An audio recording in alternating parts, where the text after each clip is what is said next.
নিজের পছন্দের মানুষকে নিজে হাতে করে কিছু বানিয়ে দিয়েছো কখনো? যদি দাও তাহলে এই ভিডিওটাও তোমার জন্য। আজকাল আমরা অনেকেই হাতে এঁকে বিভিন্ন রকমের উপহার পছন্দের মানুষদের দিয়ে থাকি, আর এই ধরনের হ্যান্ড পেইন্টিং করা পাঞ্জাবি তো ভীষণ ট্রেন্ডিং। আমরা যারা পারি এবং না পারি সবাই কিন্তু কম বেশি চেষ্টা করি এই ধরনের একটা কাজ যদি করতে পারি। আমি যবে থেকে আঁকাআঁকিটাকে আবার নতুন করে ভালোবাসতে শিখেছি তবে থেকে এই ধরনের কাজকর্ম করতেই আছি। এর জন্য যেমন কিছু করতে পছন্দ করি তেমনই কাছের মানুষদের জন্যেও কিছু করতে পারলে আমার মনটা ভীষণ ভালো হয়ে যায়। আর এর জন্মদিনে আমার বরকে এই সুন্দর পাঞ্জাবিটা আমি পেন্টিং করে দিয়েছিলাম।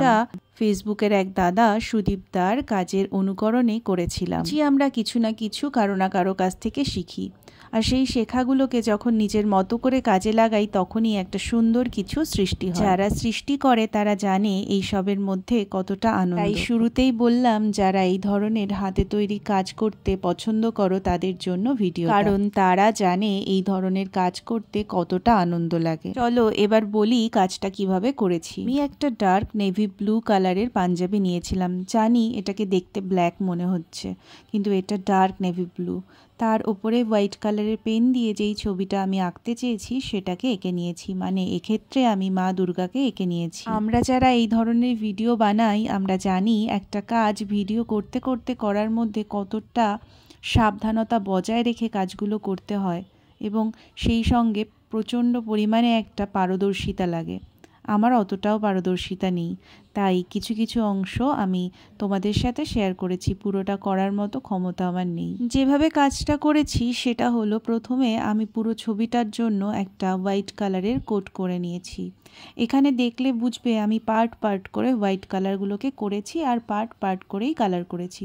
পুরো জায়গাটাই কিন্তু হোয়াইট কালারে কভার করেই করা হয়েছে। কেউ যদি মনে করো এই ধরনের কাজ করবে, তারা পুরোটাকেই আগে হোয়াইট কালার করে নিয়ে তারপরে বিভিন্ন অংশ ধরে ধরে কালার করবে।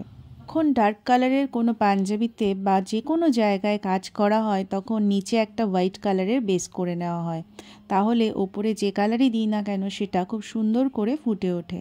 কিন্তু যদি সেটা না করতাম তাহলে যেই কালারটাই দিতে যেতাম না কেন সেই কালারটা কালোর মধ্যে ডুবে যেত, কাজটা দেখতে ভীষণ ফ্যাকাশে লাগতো।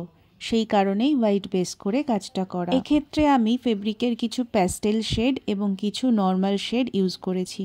যেহেতু অনেক কালার ব্যবহার করেছি তাই কাজটা করতে আমার বেশ অনেকগুলো দিন সময় লেগে গেছে। তবে কাছের মানুষের জন্য কাজ করা, তাই অতটা ক্লান্তি আমাকে ছুঁতে পারেনি। কাজটা বিভিন্ন কাজের মধ্যে দিয়ে যেহেতু করেছি তাই প্রায় 1 মাস আমার সময় লেগে গেছে। তবে ভালোবেসে করা কোনো কাজ সেটা দেখলে নিশ্চয়ই বোঝা যায়।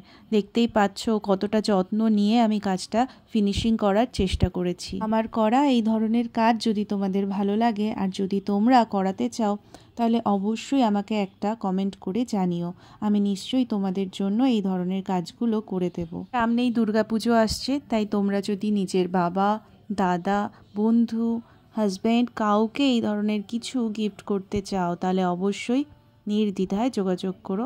আমি আমার সাধ্য মতো সুন্দর করে কাজটা করে দেওয়ার চেষ্টা করব। এত কিছু বলতে বলতে আমার কাজটা সম্পূর্ণ শেষ হয়ে গেছে, আর তোমরা আমাকে দেখে জানিও কাজটা কেমন হয়েছে।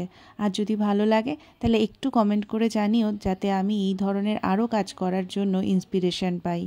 দেখা হচ্ছে নতুন কোনো ভিডিওতে নতুন কোনো বিষয়। তবে তোমরা এখনই চলে যেও না, যার জন্য জিনিসটা বানালাম তাকে পরে কেমন লাগছে সেটা দেখবে না? তো চলো তাকে পরিয়ে তোমাদের দেখিয়ে দিচ্ছে কেমন লাগছে।